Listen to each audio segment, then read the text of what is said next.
All right. Hello. Hello. We are back. Welcome to Hot Girl Book Club. I'm with two of the hottest, the coolest baddies. I will let them introduce themselves. Okay. Hi everyone. My name's Naomi. My channel is Naomi's Library, and I am one half of Brujas and Books. Hi, I'm Cami from Burrows and Books, and I'm the other half of Brujas and Books, which is Naomi and I's Latinx-based book club. Ooh, I'm so excited. And we are a little bit delayed into April because was our March book pick, Olga Dies Dreaming. I'm so excited to chat and discuss and get everyone's thoughts. I know we also have a handful of people already here and already excited about it too. Christina's here, Elizabeth is here, and Brooke is also here. So Hello. we have so many fun things to discuss. First, maybe a little do like surface level. Like, what was your general impression, your star rating? How did you feel overall? I can go first. I feel like the whole book, and this is actually because of Christine from the Roomies Digest. She did they did a TBR video, and she's like, I hope it doesn't end like the title. And the whole time, I'm expecting Olga to die. The whole time, I'm like, she's gonna die. Like Christine said it, it's gonna happen. I ended up giving it a 3 out of 5 stars. I think I was reading mostly like middle grade and fantasy, and it's not what I wanted. It wasn't the right time for me to read the book. And it Gotcha. was a lot more political than I thought it was going to be. Yeah. But yeah, those are like my surface level thoughts. Awesome. What about you, I gave Kimmy? it 4 stars.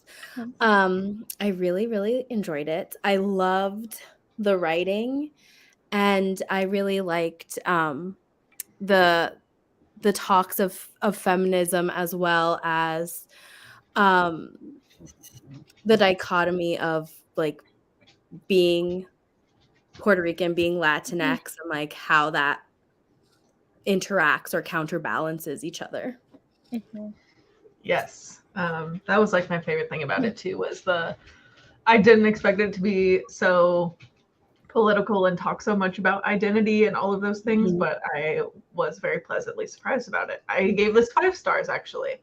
I also mostly read it on audiobook, and the audiobook experience was like, mwah, loved it. Yeah, the audiobook that's how I read it too. It was great. Um, I will say that I feel like in March, I think I read, and I usually just read to like get out of like my head and not be in reality. And this book, because it talked about Hurricane Maria, that was such a traumatic experience for me. Like even when I wasn't there, but for me that I had family there, Mhm. it was so traumatic that I didn't want to read about it. Sometimes I don't read a lot of nonfiction or anything like that. I don't read to learn very much. And it's so weird because I feel like I love reading like World War II type of stories, but could you imagine like someone that knows No, people that right. went through that? Mhm. I bet they don't like reading about that. And I felt like that for the first time. I was like, whoa, I don't really want to read about this because like my family went through this. This was such a horrible time in my life when I was like worried 24/7. Mhm. I didn't really want to read about it, which I feel like also put my rating down in a way, which was interesting because I thought I'd be like I was excited to read it because of the representation and everything, but like at the end of the day, it just made me sad, and it's just not Yeah. something I wanted to read at the time. But I do think the writing was really beautiful though. I mean, I think that makes perfect sense. Like you said, you already lived that trauma. Like, why would you want to read Mhm. about it all over again? Like that completely checks out in my brain. Yeah. I mean, you hear that like a Mhm. lot with survivors of the Holocaust. Like they don't Right. read World War II fiction. Like Yeah, Right. no thanks. I'm That probably makes reading yeah, like anything else. Yeah, yeah. not me ruining your time. No, the whole time I'm like, oh, she's probably gonna die. There was like I don't know if it was in one of the mother's letters or when Olga was talking to someone about some of the other like like history that she learned growing up under her mother, but it like the phrase or idea of like Olga Dies Dreaming like came up at one point in the book, and I was like, oh my god, like she said it, like there it is, the title. But until that moment, I was also thinking like, why is it titled this? Like, why is this the title? Christine also gave it 5 stars. Brooke gave it 3 stars. Sounds like we have kind of a spread, which is fun. Yeah. I could see why it wouldn't be something you would want to read if you have emotional ties to the actual event they're describing. Exactly. I don't do 9/11. Anything, it brings me right back to the terror I felt at 17 in my math class as everything went down, feeling like the world around me was ending. Yeah, that makes perfect sense to me. Yeah. How do we feel about, I also have like some discussion questions if we want them, but we could still be on a general umbrella overview kind of a thing.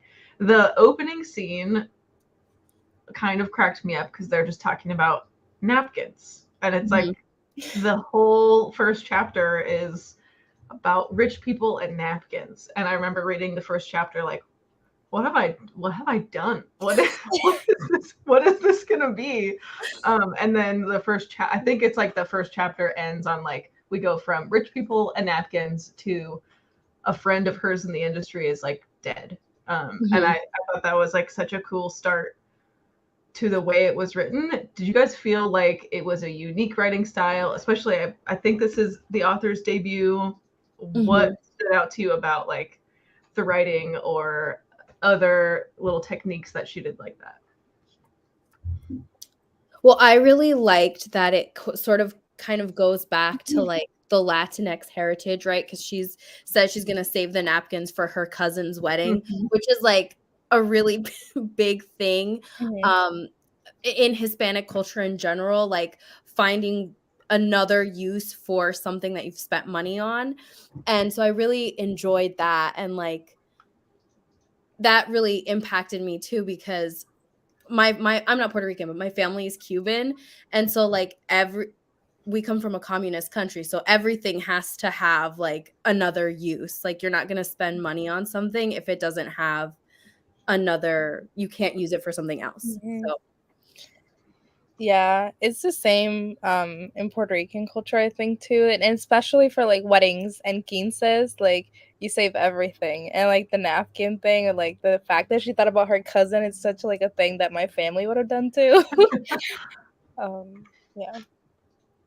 And like the funniest part I thought was Olga being like, yeah, I'm gonna save these, and it's gonna be the perfect like fuck you to my cousin, because like I'm gonna be the one that gets to come to the rescue with really fancy napkins, and everyone's gonna know that they're from Olga and not from Mabel. And then like you have the moment at the wedding where Mabel is like, hey, I know what you did, and it backfired.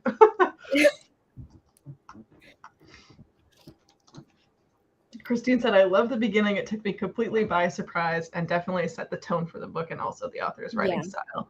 Yeah. I love that she like incorporated humor within her writing like that, because I feel for me it made the book less heavy-handed, having all of that humor throughout. Yes, I thought Olga was like such a funny, like quick-witted character. I loved her. I did like her point of view more than the brother. I forgot his name. But I liked her point of view a lot more than the brother.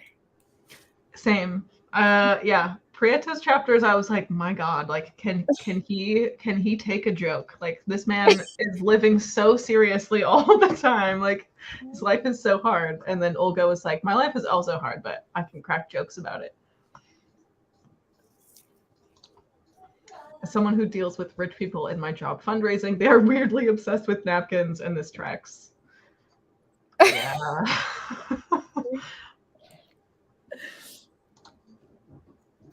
Made it immediately good. It sucked me in.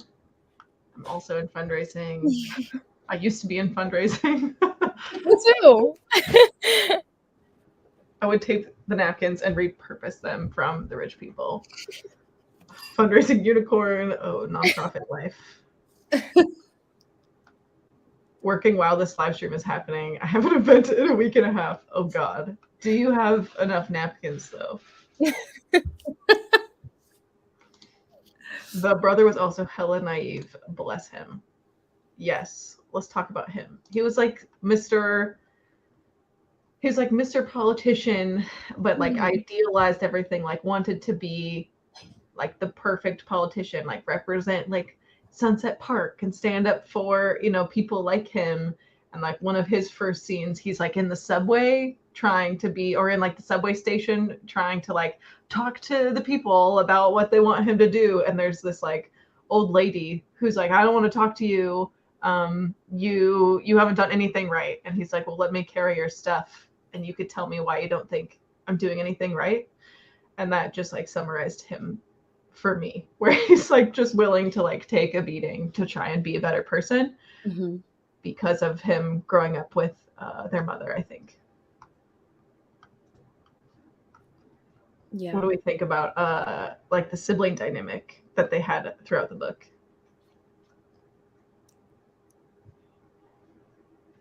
I was gonna let you talk, Gabby. I thought you said I was just waiting for you. Their sibling dynamic. I mean, I liked when like she came to help him. Like, I don't know if we want to go into like spoilers and everything. But when he was like going through it, that he needed a test and she came to help him and stuff. I like that. But they did like, I feel like I read this so long ago, I don't remember very well. But the one thing that I thought about a lot when I think of him was his little trip to Puerto Rico and like dialogue during that. It was like, I don't even remember. We can get into spoilers. I'm not like just we're gonna talk about spoilers in case anyone is here not wanting spoilers, but yeah, we can get into them. Okay. Yeah, and I did really like, I also like this book touched on a lot of different things, like him thinking he had like AIDS, and then also Olga, like the whole thing at the end with Olga that was crazy. Oh my I god. didn't think that was gonna go there. Gnarly, yeah. So it touched on like also like so many trigger warnings. I had no idea. Like this touched on so many things. Like even at the beginning of the book, like with the coworker or whatever that committed suicide because he was gay, and that is also such like a Hispanic thing. Like you keep it quiet, and like you like even after he died, they're still lying because grandma doesn't know about that. That's such a Hispanic too. So I just went completely off like what we were talking about, but no, perfect. But yeah, like the first couple of chapters when they're talking about like the coworker that died and all of that, that's such a Hispanic thing. Like right now, like to my grandma, like to this day, like I used to live alone for a little while and they had to lie to my grandma because they think that she's gonna like have a heart attack because I like moved away from my house for like a couple of years.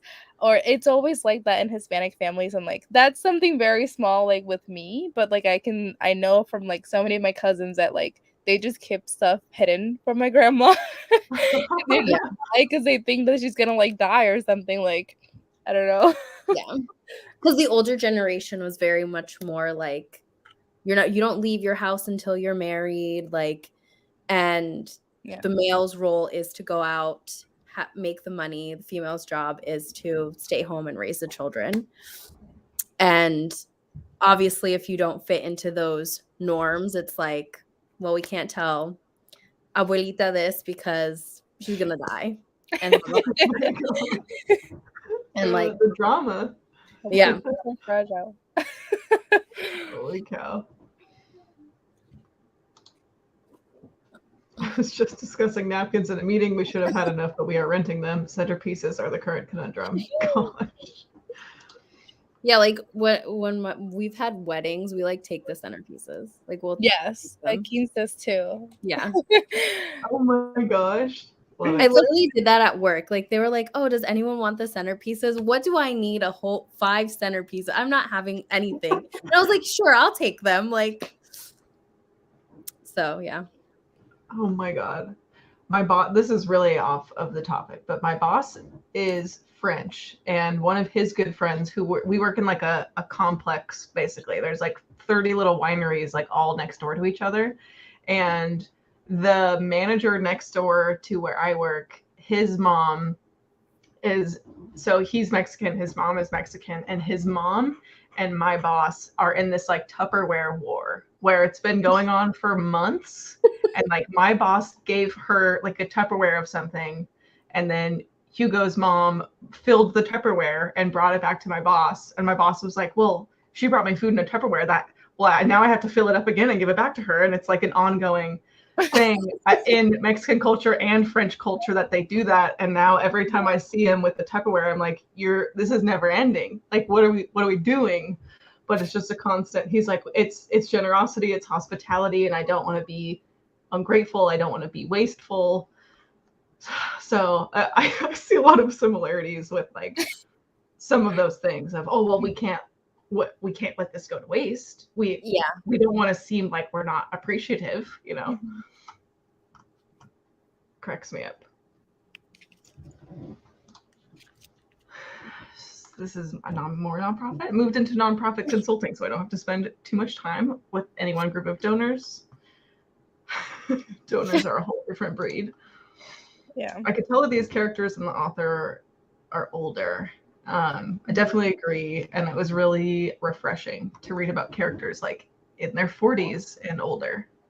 Mm-hmm. Mm-hmm. Yeah, I agree, because also seeing certain aspects of culture from a different lens, because obviously the writer's experience, she's 46, her experiences are going to be totally different than my experiences, so I could really see that throughout her writing, and I liked seeing that juxtaposition.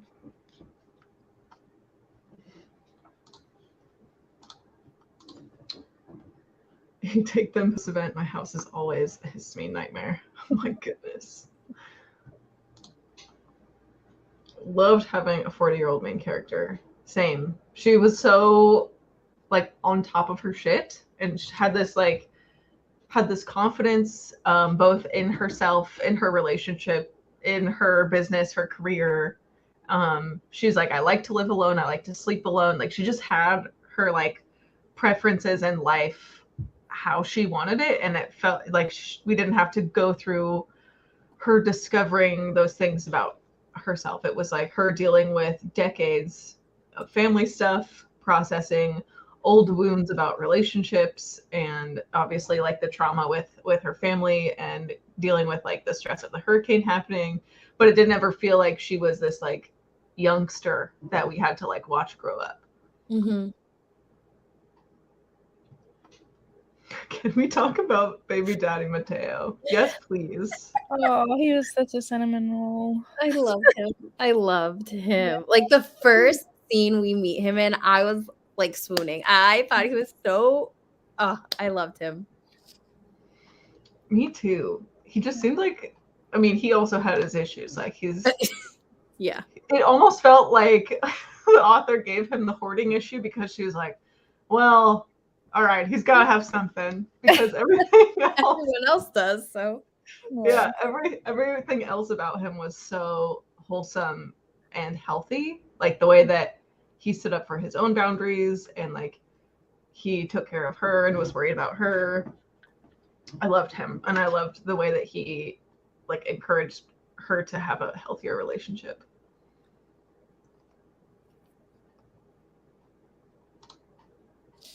Wait, what is Rachel's review on Mateo? Yeah, I haven't. If anyone has seen it. I haven't seen it, so I'm not. Enlighten me, Brooke. Yeah. I'm thinking Rachel from Let Me in the Library? Yeah, I think so. Okay. I didn't even know. I didn't know realize she had read this. Yeah. Granted, I'm still so behind on. I haven't watched BookTube in hot sex, so I'm like trying to catch up. Me too. My watch later is embarrassing. Never stops. Honestly. Goodreads, she said. Oh. I have not read it. She goes, yes, I'll find it. On the case. The first time we met him, I really thought he was a creepy white man.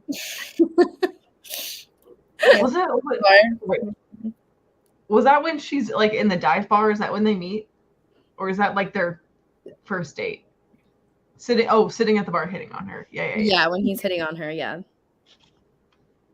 Where she like goes in to drink alone and then like he keeps talking to her. Yeah. Oh, yes. We should talk about this. I found it so interesting. He wasn't actually Puerto Rican.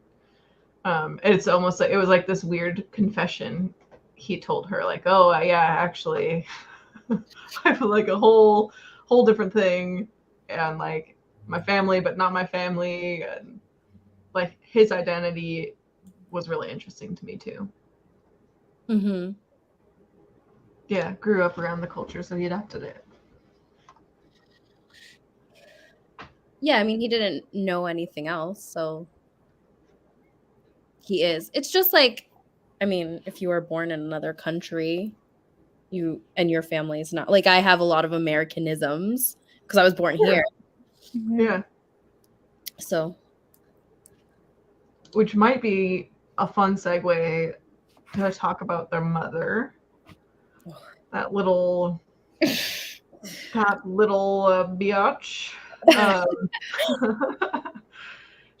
Because she has this big explosion with Prieto at the end, telling him like, oh, like, don't you dare come back here, like this isn't your country, you can't claim that this is your country, and then kind of sends him on this spiral of like, oh, am I not, like my mom said I'm not. And then her whole other history of, you know, girl bossing, gaslighting, and gatekeeping from her children.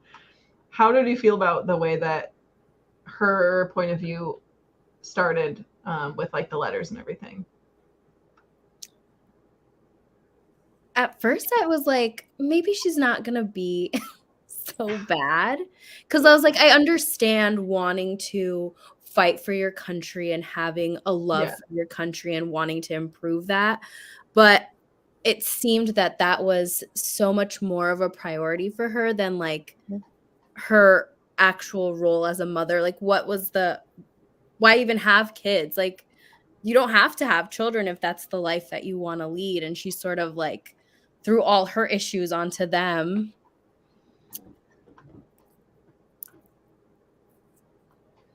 Yeah, I mean, she even said that at the end too, where I think he asked her like, well, why did you even want to have kids? And she's like, no, your dad really wanted to though. And that was like such like a crazy bomb that she dropped on him. Yeah. I mean, but it goes back to like the gender roles in typical Latinx culture. Like, you're expected to have children.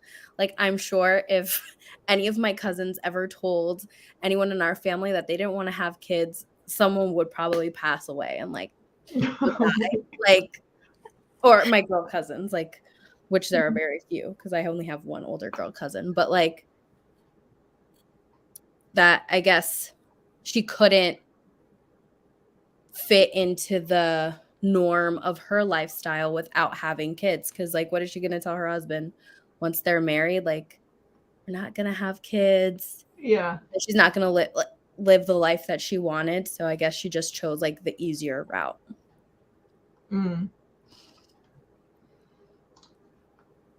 I hated the letters. I liked them.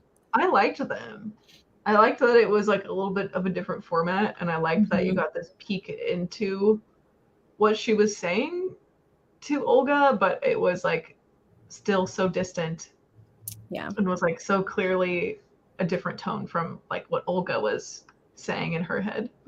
Yeah. Yeah, I love epistolary format, so I loved that was in the, because I think having like a chapter from the mom's point of view would have also hit differently too. So I think that having it in the letter format was a great way to not have 3 POVs, because I think that would have been too much. True. Yeah. There was already so much going on. That would have maybe pushed me over the edge. yeah, she blamed it on him wanting to be a father. This is true though. Like she was very like multifaceted. Her mom would spit straight facts and then would suck as a human being. Yeah. Get you a girly who could do both. No, definitely, maybe not.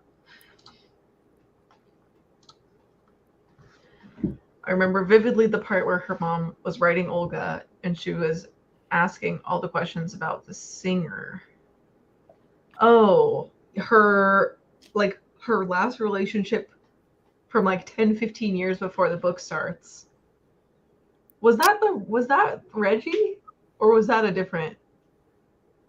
We thought it was Reggie. I think it is Reggie. Yeah. It must be, because that's when, and then he gets like retangled with her mom later on. But yeah, that I think was the first letter where it's like, oh, she's like really messing with her life.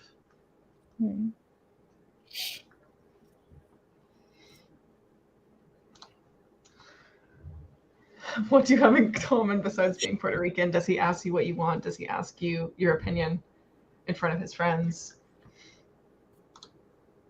I liked that kind of knowledge from her, but also recognized that she was being controlling in that way. Yeah, it was like it wasn't black and white, and I like had to chew on those things.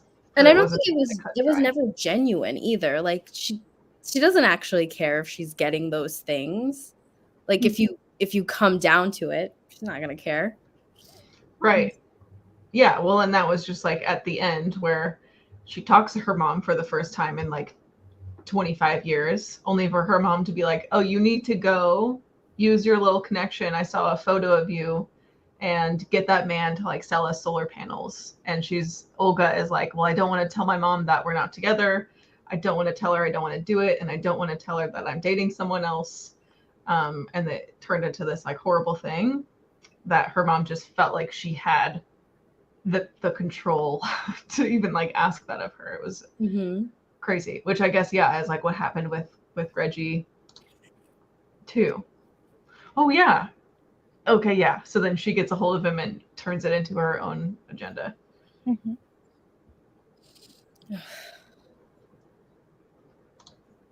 I love that Reggie had no idea he was being manipulated.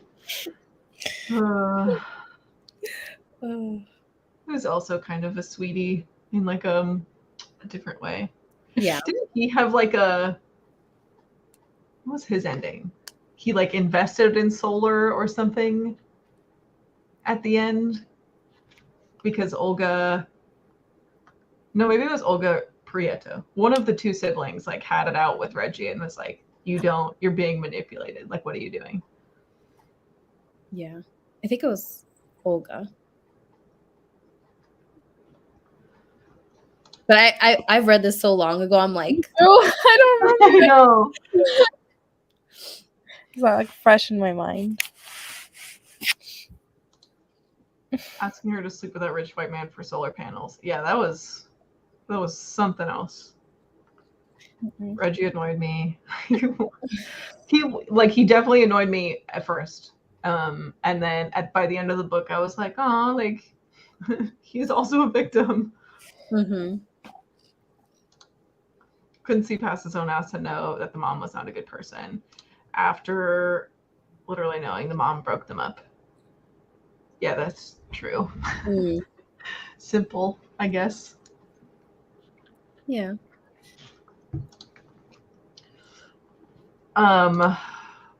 Okay, what else was on my list? Did we talk about Prieto and like his him being gay and like testing positive and all of that yet? No, sorry, go ahead. Go ahead. No, I was just saying, no, I think I just mentioned a little bit that like I liked how when Olga kind of helps him do all of that, but they're trying to do it like secretive and all that, but I don't think we really talked about him. Yeah, we did go. I did mention that like I liked all of the things that she added to this book because like it was just so many different aspects, but yeah.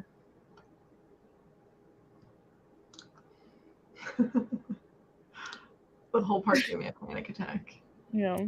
Yeah, that Yeah. was anxiety inducing. Mhm. Yeah. I mean, I could feel the anxiety between both of them because Mhm. Olga like accidentally outs him, kind Mhm. of, and then he has to grapple with, oh, my sister already knows, and also now I have to get this test. Did he find out the results like when he came back from his trip? I think he got like a call when he was down there, or it could have Yeah, been he got I back. think it was the call that he got when Okay. he was there. Yeah.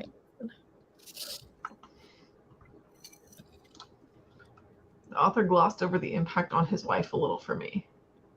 I thought they weren't together. Or just like in general in their marriage, do you mean? Because there's this whole scene where he like comes out to his daughter.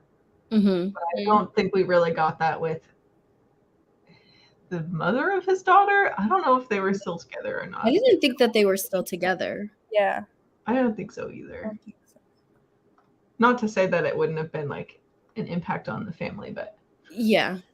he did say something about how like, oh, I even knew, I think when he was talking to his daughter, like, yeah, this is going to be hard on your mom because I knew when we got married, but I wanted to have children, so Mhm. I did it anyway.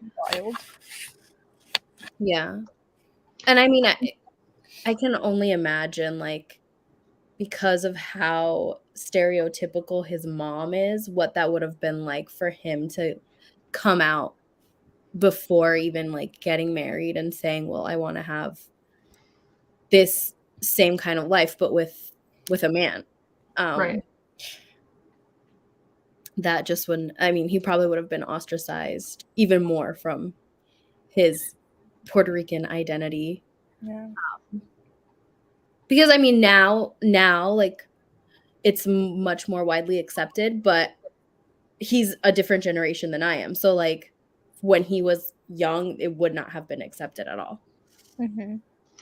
Yeah, and that's kind of what came through when he was trying to come out to his daughter, where I thought that was like, it wasn't supposed to be a funny scene, but it was kind of funny because his daughter is like a middle schooler, I think.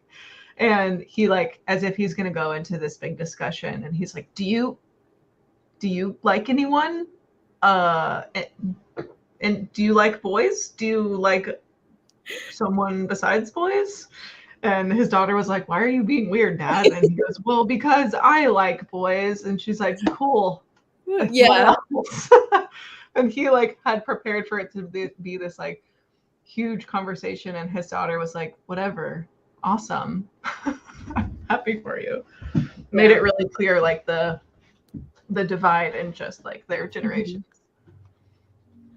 Oh yeah.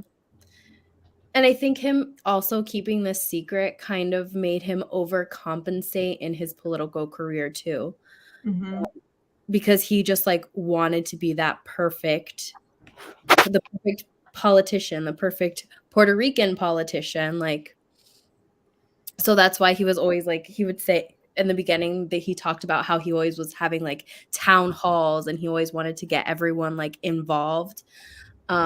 Because I think he himself felt like part of him was like left out, and I don't think he wanted anyone to feel that way. Yeah.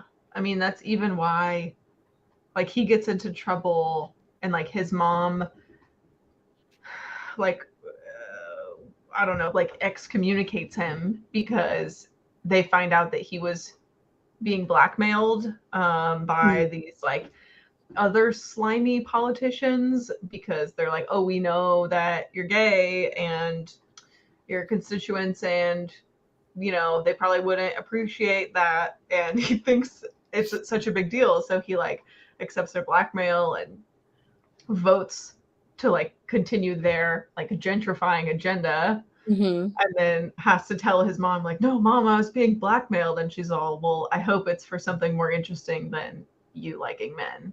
And he's just kind of like shocked Pikachu face. Mm-hmm.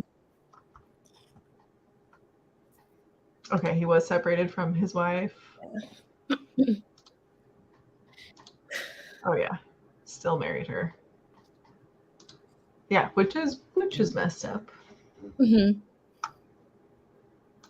This did come out of nowhere though, or I don't remember seeing this man elsewhere in the book, but it just like the ending was so like wrapped up so nicely for everyone that it was like, oh, okay, Yeah. them getting engaged. It was cute, them like talking about how they want like a theme song for like every tiny little thing. I liked that it had like that everyone had a like uplifting ending. Yeah. Because they went through so much and we were like, yeah, true. so it was much chaos. What else? Do you feel like we have left things on the table? Want to dig into anything else? I'm trying to think. I guess my favorite scene was Olga's meltdown on TV. That was legendary. I can't believe we haven't talked about that yet. Yeah, and then also, doesn't her mom like mention like in a way that she was proud of her for like that Yeah. moment, right? I feel like both Olga and Prieto also like they just lived to kind of made their mom proud in a way, which also could be why he didn't really say anything about him being gay, and also like the whole like the fact that he went into a political like career could be because of his mom, and in a way that he was just trying to make her proud. But yeah, that meltdown was wild. It was so funny how she was like, I forgot, if the lady was like, I don't know, if do you want to say something else, or like, or they were Yeah. like glossing over everything that was going on in Puerto Rico, and she's like, you don't understand. Like, it's not just that simple. Yeah, And that was off. awesome. And the fact that I don't remember if it was Mateo or Prieto that she was talking to beforehand, being like, yeah, I don't really want to be planning weddings, but like, I don't know what else to do. And then she goes on this segment, has her like amazing meltdown, and then just kind of goes home and brushes it off like, well, now I guess I don't have to think about how to get out of weddings because it just happened. Yeah. Yeah. Dang. Yeah. It kind of reminded me too of when the mayor of Puerto Rico sort of went off on Donald Trump. I don't know if you guys ever saw that, but there's like because he was, sending paper towels to Puerto Rico, like that's like gonna help people. So it was very reminiscent of she like went off one time on CNN. Amazing. A queen. I hate how they over-explain gentrification in the beginning. It's not a new concept. People know it's bad. I don't know. That might be giving people some credit. I feel like sometimes people need it spelled out. But like, I don't think people understand how, especially New York, how much of New York has become gentrified. yeah, because people just see, oh, look at this cool new building in the middle of whatever up and coming neighborhood. It's like, no, that's just gentrification, baby. Yeah.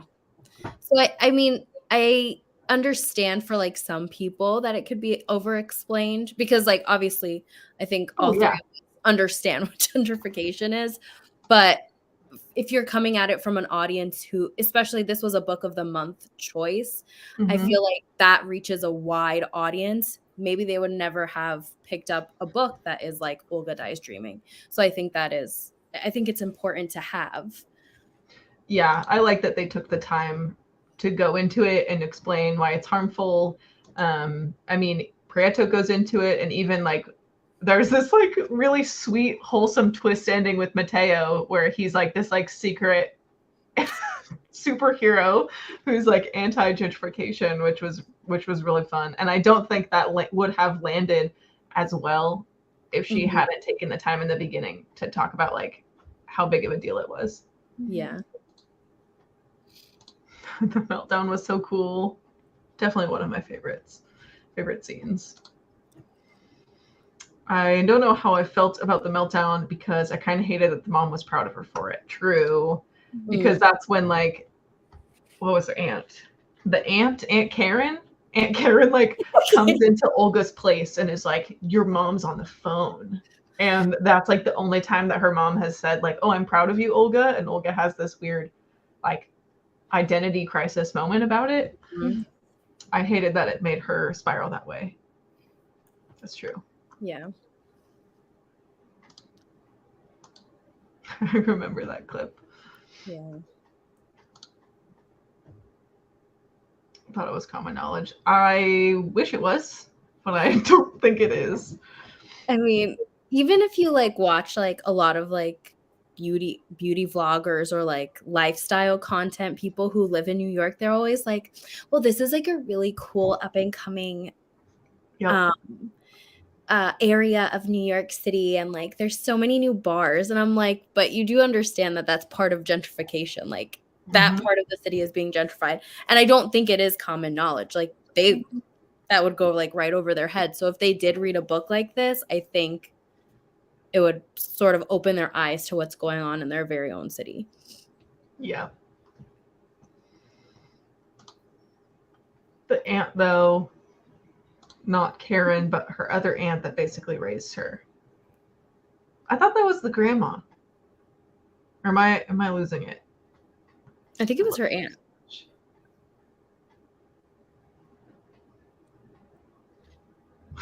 I can't remember. I'm pretty sure it was her aunt, but I mean, I could be wrong. So no, I trust you and Christine are both like it's an aunt, so I'm just gonna trust. I loved her story and how she was like, oh, okay, yes. It was enough to live my own life and be there for you. Like I didn't need to be your mom because in actuality I was your mom.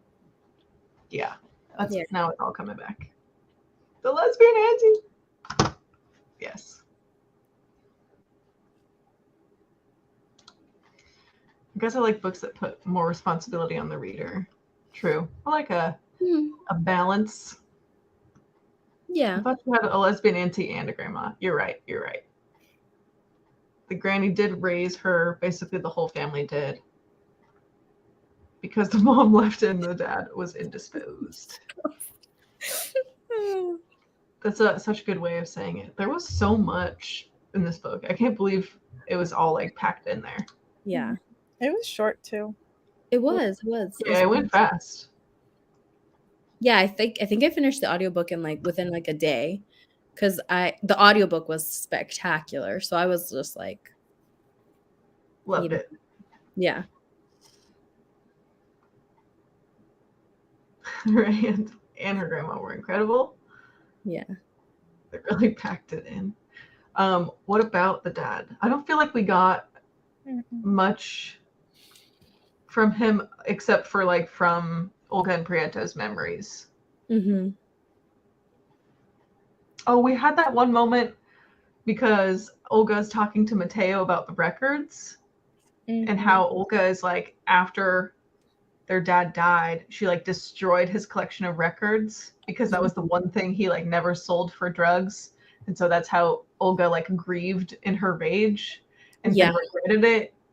Like that was a really that was a heavy one for me. Yeah.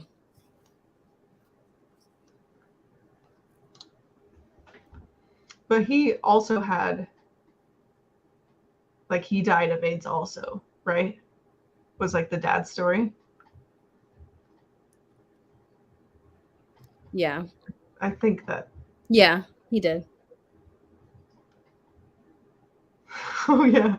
This felt so out of left field for me. The Russian mob parts and how they magically disappeared.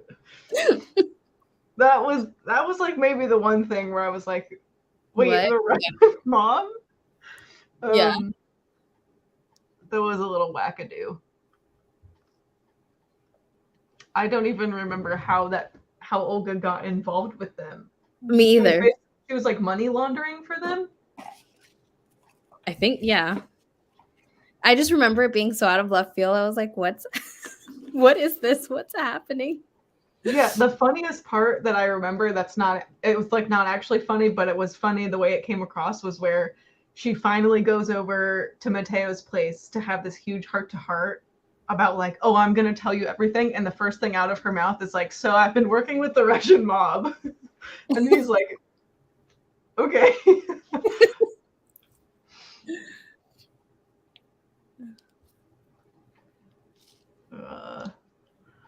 It was crazy that Prieto hated his father because of AIDS, and then there was a full circle moment. Yeah, that felt very real for me. Mm-hmm.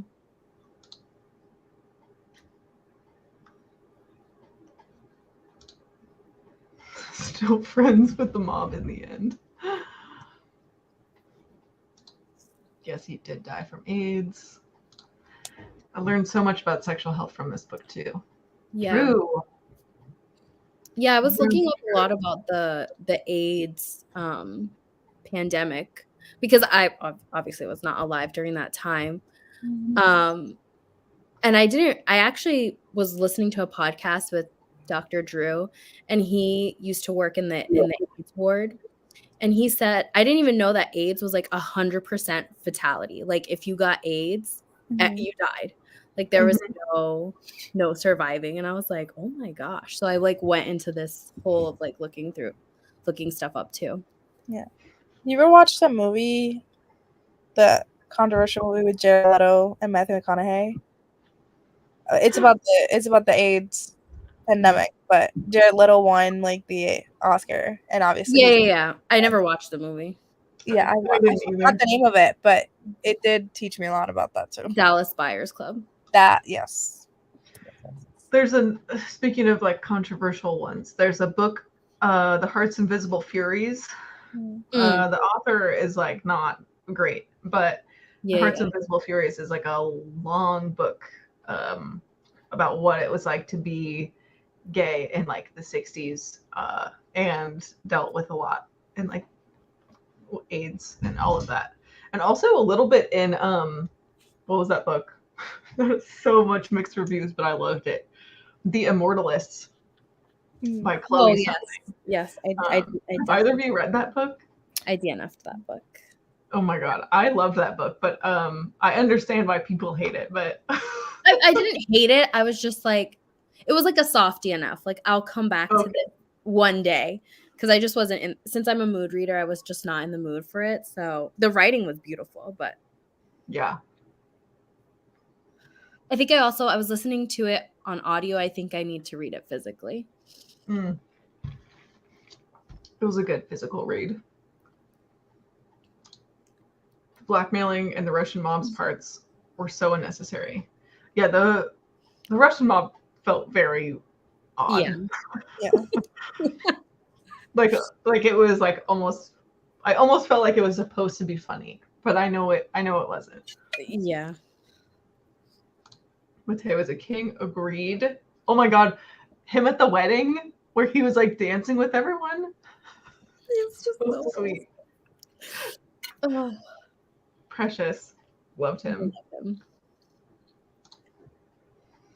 I really thought the history was so interesting. Yes. The dread when they were talking about the diagnosis. Yeah. Where she like takes him into her like gynecologist and was like, I need to be tested for HIV, but not me. My brother, the congressman. And he wanted like the what was it that the test results? He was like, I can't wait however many days. He's like, do she was like, we mostly do like fertility stuff here. You're gonna have to wait.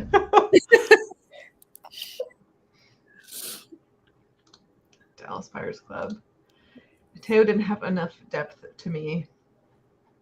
I don't know.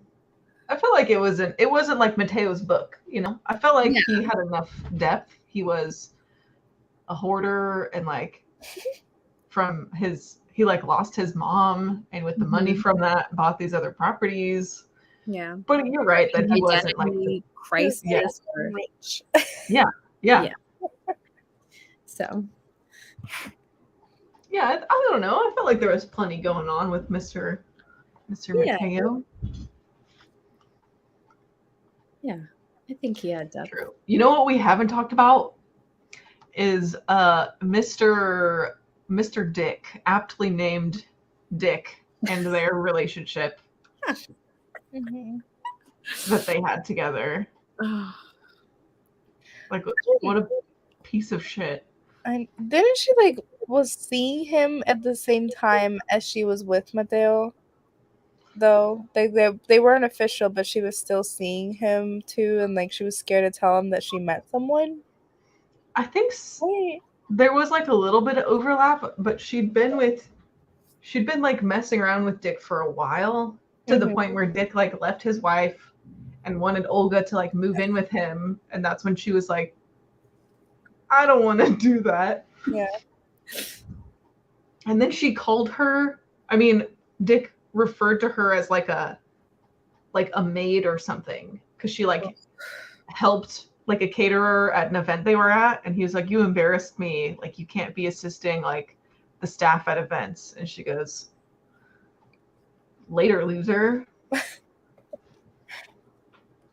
Oh, yeah. That infuriated me. Yeah. Because, like, not when I was younger, like, that was like a joke that was commonly made. Like, oh, you can go clean someone's house, or like, you can go clean my house. Oh, Jesus. Good joke. Good joke. Oh, yeah, no. And like, I had friends whose moms were maids. Like, there's no shame in that. It's just, no. you also don't have to stereotype. Right. I know so many people like Dick. I'm so sorry.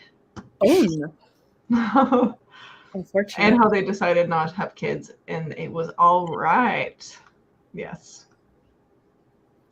Mr. Dick was in La La Land for the entire book. Yeah, he just was like clueless old white man. Like, Yeah. literally. Like, forget about Prieto being naive. Yes, actually queen of naivete. Yeah. 100%. Oh. A goober. I don't know that many people. I just love that they had his point of view. I thought it was interesting. Yeah, the stories like written from his point of view, or the chapters from his point of view, was so like glaringly messed up. Yeah. And, like, there was only a couple of them, and reading from his point of view made me so angry. Like, how do people just live their lives like this and think like this? Mhm. Bruh. The maid scene. I just pictured Christine saying that out loud. I did too. Oh, the worst. Insane. Yeah.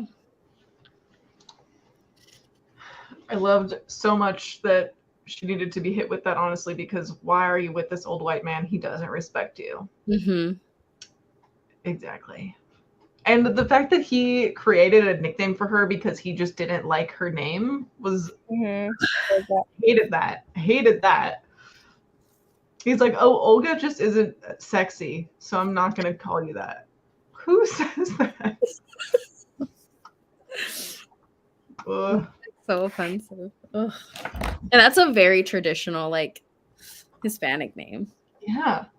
I know so many people with the name Olga. Yeah, literally. Like, Cherry is a downgrade. Like, just call her Olga. Cherry? Cherry.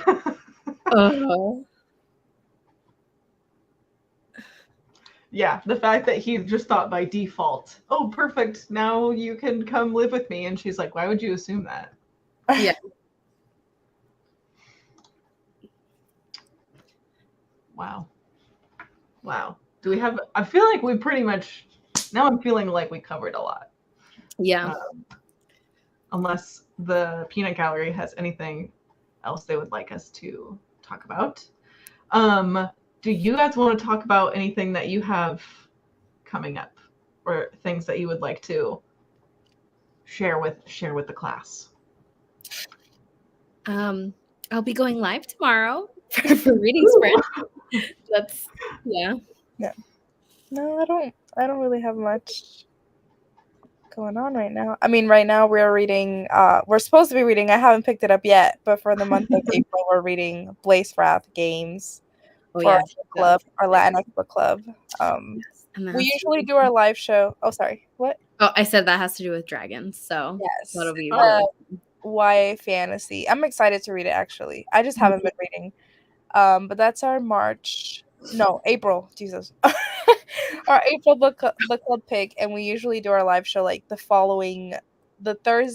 Thursday of the following month.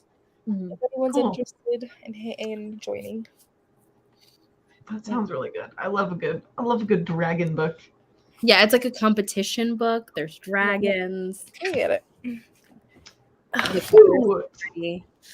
have to go pick it up from the library. Oh, not my alarm. I should be going to bed. I have that alarm on my phone when it's like I wake up at 7 and I have to go to bed at 11, so it tells me like a half hour like you should start going to bed. But this is Blaze Wrath Games. So pretty. Yeah, it's so pretty. It's a Puerto Rican author, which I don't know if we've read anything for our book club. Am I a Puerto Rican author? Not yet. Not yet. Yeah, I'm excited. Awesome. Well, thanks guys for coming on my little old book club and hanging out and reading a book with me. Thank you. Yeah, this is so fun. I did really enjoy this book. And I'm glad too, because I probably wouldn't have picked it up. It's not like in my normal genre of things that I read. So I'm glad because I like branched out. I need to do that often. But yeah, I really enjoyed it. Good to know, yay sprints. Yeah, I will also be there in the chat tomorrow. I've been wanting to read Blaze Wrath Games for a minute. Christine, I feel like you would love this book. Dragons, games. It's like Olympics type. Yeah. Dragon Olympics? Okay, now I have to read it. That's it. I'm glad I read it, but it probably wouldn't have been my first pick. I think I feel the same. I mean, it was on my radar for like a lot of reasons for the book club, but I think if I didn't have this book club, I wouldn't have read it either. Mm-hmm.